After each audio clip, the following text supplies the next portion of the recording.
Assalamualaikum warahmatullahi wabarakatuh. Perkenalkan saya Vinda Biji Pertiwi dengan NIM akhir 035 yang akan menjelaskan mengenai kemajuan dalam konstruksi politik. Nah, sebelumnya, definisi konstruksi politik sendiri itu merupakan proses sosial yang membentuk, menyusun, dan mengembangkan sistem politik suatu masyarakat.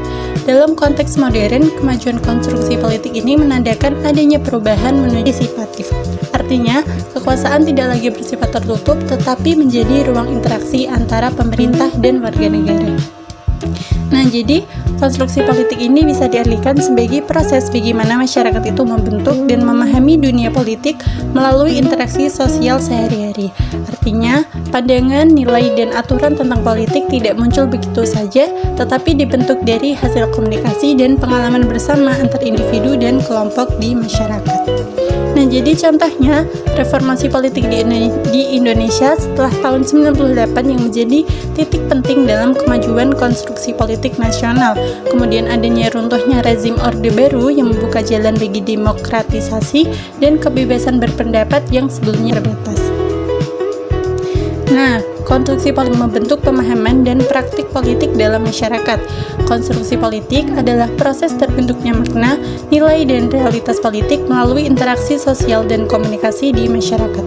Nah, proses ini melibatkan bagaimana individu dan kelompok menciptakan, melembagakan, dan memahami praktik politik dalam kehidupan sehari-hari. Contohnya, media massa dan media sosial yang berperan besar dalam membentuk opini politik masyarakat, misalnya gerakan reformasi di korupsi di media sosial yang menciptakan kesadaran baru tentang pentingnya transparansi politik. Selanjutnya ada faktor pendorong kemajuan konstruksi politik. Yang pertama ada fondasi demokrasi yang kokoh yang menjadi akar utama kemajuan politik. Artinya, negara harus memiliki aturan seperti keadilan, kebebasan berpendapat, dan supremasi hukum yang jelas dan dijalankan.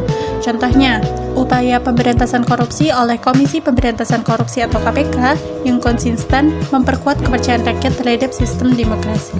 Kemudian faktor yang kedua ada kualitas kepemimpinan.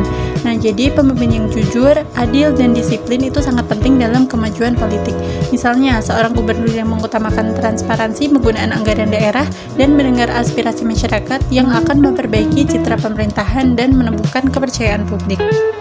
Kemudian ada partisipasi aktif masyarakat. Jadi masyarakat yang aktif dalam memilih dan mengawasi pemerintah mendorong politik yang sehat. Contohnya, adanya gerakan masyarakat pemantau pemilu yang mengawasi jalannya pemilihan umum agar berjalan dengan adil dan bebas manipulasi.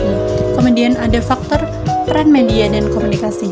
Nah, jadi media termasuk media sosial membantu masyarakat mendapatkan informasi dan membentuk opini. Misalnya, media sosial yang digunakan untuk kampanye edukasi politik agar warga memahami hak dan kewajiban mereka sehingga ikut berpartisipasi secara aktif. Faktor yang selanjutnya ada penguatan lembaga demokrasi. Nah, jadi lembaga seperti partai politik, parlemen, dan lembaga yudikatif harus berjalan efektif dan independen. Contohnya, partai politik yang seharusnya menjalankan fungsi pengawas dan legislasi tanpa intervensi kekuasaan eksternal yang dapat membuat mekanisme demokrasi lebih kuat. Kemudian faktor selanjutnya ada faktor sosial budaya. Nah, jadi faktor sosial budaya dalam konstruksi politik ini merupakan aspek penting yang membentuk cara masyarakat berperilaku dan berinteraksi dalam kehidupan politik. Budaya politik yang positif seperti sikap toleran dan gotong royong membantu menciptakan suasana yang harmonis di mana keberagaman dapat diterima dan perbedaan pendapat itu dihormati. Selanjutnya kita akan membahas mengenai bentuk-bentuk kemajuan dalam konstruksi politik. Jadi yang pertama ada demokratisasi pemerintahan, yaitu pemerintah yang tidak lagi otoriter, melainkan terbuka terhadap kritik dan aspirasi rakyat. Maksudnya, bentuk kemajuan dalam konstruksi politik yang ditandai oleh pemerintah yang tidak lagi otoriter, tetapi terbuka terhadap kritik dan aspirasi rakyat, di mana kekuasaan yang dulu terpusat dan tertutup berubah menjadi sistem yang lebih terbuka dan partisipatif. Kemudian bentuk yang kedua ada partisipasi publik dalam politik. Jadi masyarakat yang kini dapat terlibat langsung dalam perumusan kebijakan politik. Maksudnya, masyarakat yang dapat terlibat langsung dalam perumusan kebijakan publik melalui partisipasi berpartisipasi aktif dalam konsultasi publik, musyawarah, dan forum-forum pengambilan keputusan yang diselenggarakan oleh pemerintah, sehingga aspirasi dan kebutuhan masyarakat itu dapat didengar dan dijadikan dasar dalam pembuatan kebijakan. Contoh, program musyawarah perencanaan pembangunan atau musrembang yang memberi ruang bagi masyarakat untuk menyampaikan aspirasi pembangunan daerah.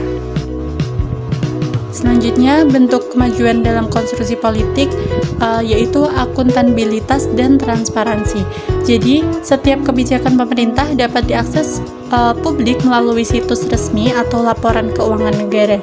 Contoh, portal laporan harta kekayaan penyelenggara negara atau LHKPN yang dapat diakses secara terbuka oleh masyarakat. Kemudian, bentuk yang selanjutnya ada representasi dan kesetaraan politik. Jadi, di sini keterlibatan perempuan dan kelompok muda meningkatkan dalam politik.